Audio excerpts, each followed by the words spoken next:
अंदर जाता जाता है। तो उसमें जितना पानी अंदर आप भर सके उतना भर लें, फिर उसको बाहर निकाल कर नोजल को और उसको पेट को हिला के उस पानी को आप निकलने दें।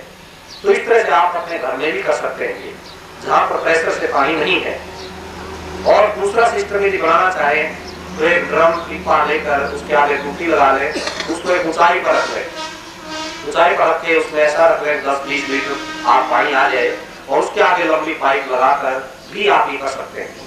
लेकिन ये बहुत ही जरूरी है क्योंकि अंदर की शक्तियों को जागृत करने के लिए ये आपको करना चाहिए इसको, और बहुत ही जरूरी है उसके लिए। अब इसके साथ ही जहाँ आप ये क्रिया करें इसके साथ ही अगली क्रिया भी साथ ही संपादित कर लें तो और भी विशेष लाभ आप ले सकेंगे, और उसका नाम है गणेश क्रिया।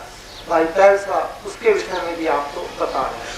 अब वस्ती क्रिया से हमने जब सफाई की तो उसके बाद भी कुछ मल अंदर चिपका रह जाता है। जो चिकना चिकटा मल होता है वो फिर भी आंख में अंदर गुदा के अंदर से चिपका रह जाता है। तो उसकी शुद्धि के लिए ताकि पूर्णतः ये थान शुद्ध हो जाए और अंदर किसी किस्म का कोई कीटाणु है वो भी ना रहे, कोई बीमारी नीचे है वो भी खत्म हो जाए और मल बिल्कुल साफ हो जाए, तो उसके लिए है गणेश क्रिया।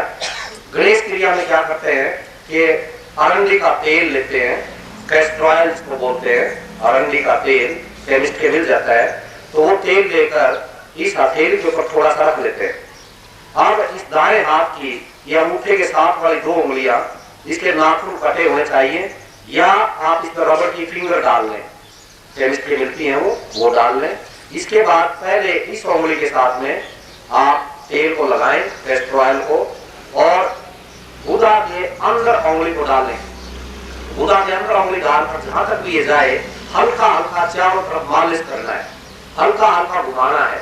जब इस उंगली को घुमाएंगे तो जो अंदर मल चिपकिया हुआ है वो इस उंगली के साथ लग के बाहर निकलेगा।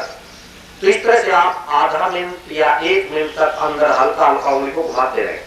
जब इसके साथ मल लग के बाहर निकल आएगा तो इस उंगली को बाहर निकाल लें, इसको फिर धो लें अच्छी तरह से। फिर जो लंबी उंगली है इसके तेल लगाएं, कैस्टर ऑयल, इसके तेल लगाने के बाद में इस उंगली को डालें अंदर गुदा के अंदर, और जहां तक ये जाएगी थोड़ा और ज्यादा अंदर जाएगी, और फिर आप चारों तरफ इसको घुमाएं। हल्का हल्का आपने घुमाना है, दबाव नहीं देना। तो इससे भी फिर और अंदर तक का मल निकल के साफ होगा, जो भी मल अंदर चिपका हुआ है उस तरह से बिल्कुल अंदर की पूर्णतः शुद्धि हो जाती है। और फिर दूसरी बात, तो जब अंदर उंगली को घुमाते हैं तो गुदा के अंदर एक इस दीवार के एक साइड में कुंडलनी शक्ति भी है, एक साइड में जो अंदर ये जगह है अंदर गुदा के अंदर, उसी के अंदर एक साइड में। तो जब हल्की हल्की उंगली आप अंदर घुमाएंगे तो उस कुंडलनी शक्ति में भी चेतना आनी शुरू हो जाती है, और उससे भी आप शरीर हृदय में कंपन और अंदर एक अलग ही अनुभव आपको शुरू हो जाता है। और इस अकेली गणेश क्रिया से आपके शरीर के अंदर डर, भय, चिंता जो व्याप्त रहती है हमेशा, कई बार हम सोचते हैं कि ये क्या होगा, ऐसे क्या हो जाएगा, यूं वो डर, भय, चिंता कंप्लीटली खत्म हो जाती है। आप एकदम निर्भर बनते जाएंगे, और आप कहीं पर भी जाके कहीं बोलना हो, किससे बात करनी हो, कुछ भी करना हो, कोई साधना करनी हो, चाहे ऐसी ही साधना है, आपके मन में डर नहीं आएगा, आपके मन में भय नहीं आएगा, सिर्फ एक क्रिया से। और कभी भी आगे आपके कर्ज नहीं होगी, पेट साफ रहेगा, सिर्फ इस अकेली इस क्रिया से, गणेश क्रिया से। और अंदर लुब्रिकेशन हो जाएगी, अंदर कोई जर्म्स है तो वो भी तेल के लगाने से खत्म हो जाएंगे। तो बहुत ही जरूरी क्रिया है जिसका नाम है गणेश क्रिया, और बहुत ही आसान है। और हमेशा इन क्रियाओं में आप गुरु चिंतन करते रहेंगे, जो गुरु जी का, गुरुदेव का सहचर्य हर अक्षर हमारे साथ है, और उसमें कोई मन में आपके घबराहट नहीं होनी चाहिए, कोई दूसरा चिंतन नहीं होना चाहिए, सब कुछ अपने आप ठीक होता जाएगा। लेकिन आप करिए, एक बार कदम आपने बढ़ाना है। इसके साथ ही एक क्रिया और भी आप उसका लाभ ले सकते हैं अपने घर पर, और वह क्रिया है कुंजर क्रिया।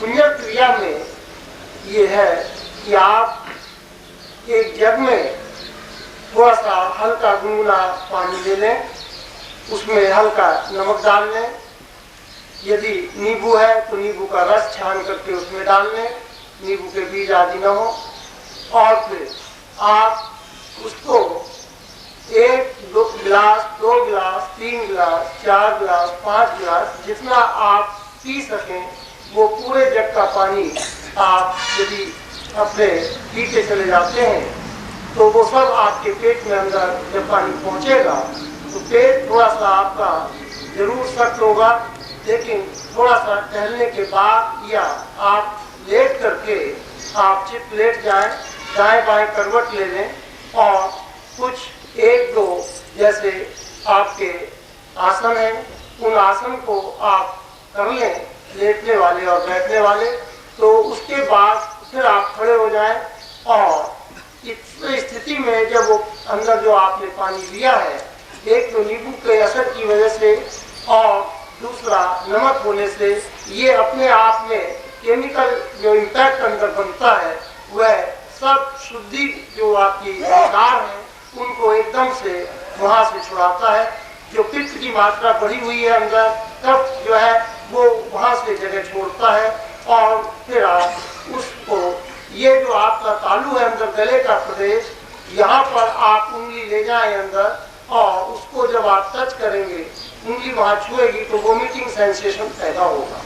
जब ये वोमिटिंग सेंसेशन होगा तो आप थोड़ा सा झुक जाएं, पेट को अंदर से खोल करके आप मुंह के रास्ते उस सारे पानी को निकाल दें, तो उल्टी कर दें, वो सारा पानी बाहर आ जाएगा। और जब पानी बाहर आ जाएगा तो आपके नाक से, आँख से भी कुछ पानी उस स्थिति में निकलेगा, वह गंदगी होगी और फिर उसके बाद आप शांत होकर के लेट जाएं।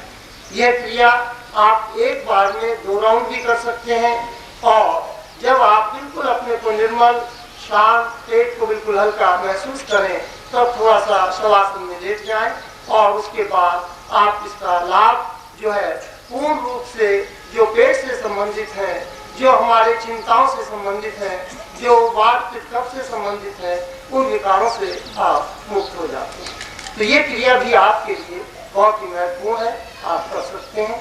आज की इन क्रियाओं के साथ हम आपको कुछ महत्वपूर्ण जो आप कर सकते हैं अपने घर पर, ऐसे महत्वपूर्ण कुछ आसन भी, यौगिक आसन भी आज हम दिखाने जा रहे हैं। आप उनको देखेंगे और उनको अपने अभ्यास में लाएंगे। भाई पहल साहब और हमारे जगदीश भाई बैठे हैं, इनसे निवेदन है कि दोनों मंच के एक साइड में आप ऊपर आ जाएं और ये आसन आप एक एक करके समझ लें ताकि इन आसनों का आप उपयोग कर सकें। इसमें हम पहले आपको 3 आसन बैठ करके करने वाले, 3 आसन लेट करके करने वाले, ये सिखाने जा रहे हैं।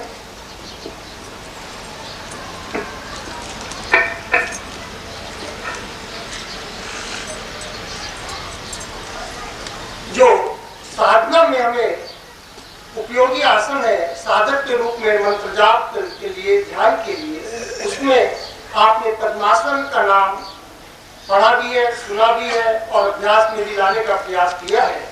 तो ये पद्मासन जो है किस प्रकार से लगता है और इसका क्या लाभ है, ये आप थोड़ा सा एक क्षण समझ लें। ये आसन जो है हमारा एक पैर, पंजा, एड़ी दूसरे पैर की जंघा पर स्थापित होता है।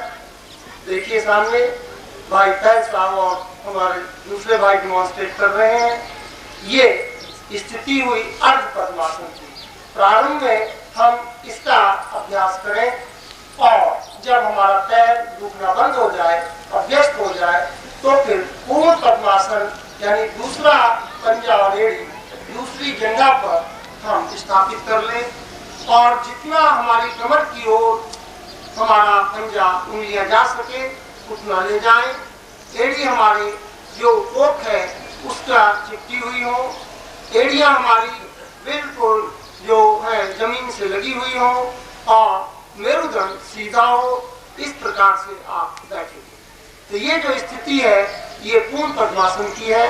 हाथ की स्थिति आपकी दोनों कलाइयां दोनों घुटने पर, सीधे हाथ बने हुए, इस प्रकार से ये जो मुद्रा बैठने की आप देख रहे हैं मंच पर, ये पूर्ण पद्मासन की स्थिति है।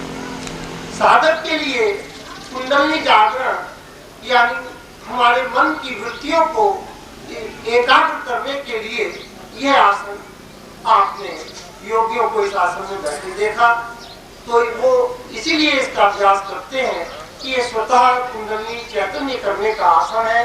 हमारे जो सुषुम्ना है उसको ऊर्ध्व गति देने का आसन है और आत्म से परमात्मा को, ब्रह्म को जोड़ने के लिए ध्यान के माध्यम से हमें ध्यान में ले जाने का आसन है।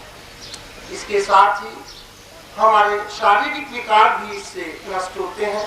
कमर का दर्द, हमारे जंघाओं का दर्द, हमारे शरीर में जो अन्य विजातीय विकार कहीं पर किसी एक अंग प्रत्यंग में जमा हो जाते हैं, उनको दूर करने का भी यह एक सरल साधन और विधि। अब हम आपको दूसरा आसन बताने जा रहे हैं। दूसरा आसन सिद्धासन है। सिद्धासन में अब आप खोल लीजिए अपने पद्मासन को और दूसरे आसन को, जिसका नाम सिद्धासन है, इसमें हम बाएं पैर की एड़ी को अपने गुदा द्वार के पास ले जाकर के स्थापित करते हैं। आप देख रहे हैं सामने दोनों भाइयों को, आप भी ऐसा ही करते चलें। अभ्यास आप करते चलेंगे तो सीख लेंगे। और इसके बाद जो दूसरे पैर की हमारी एड़ी है उसको आप ले जाएं और जो हमारा मूलाधार प्रदेश है, लिंग प्रदेश जो है, वहां पर उसको हम ले जाकर के स्थापित करते हैं।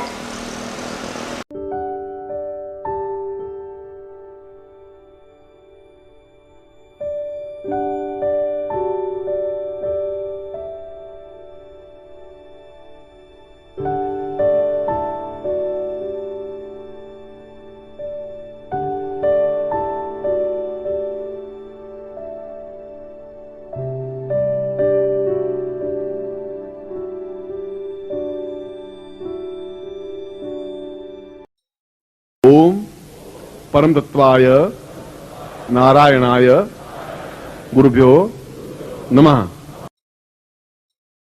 ओम ह्रीं मम प्राण देह रोम प्रतिरोम चैतन्य जाग्रय ह्रीं ओम नमः। ओम भूर्भुवः स्वः तत्सवितुर्वरेण्यं भर्गो देवस्य धीमहि धियो यो नः प्रचोदयात्।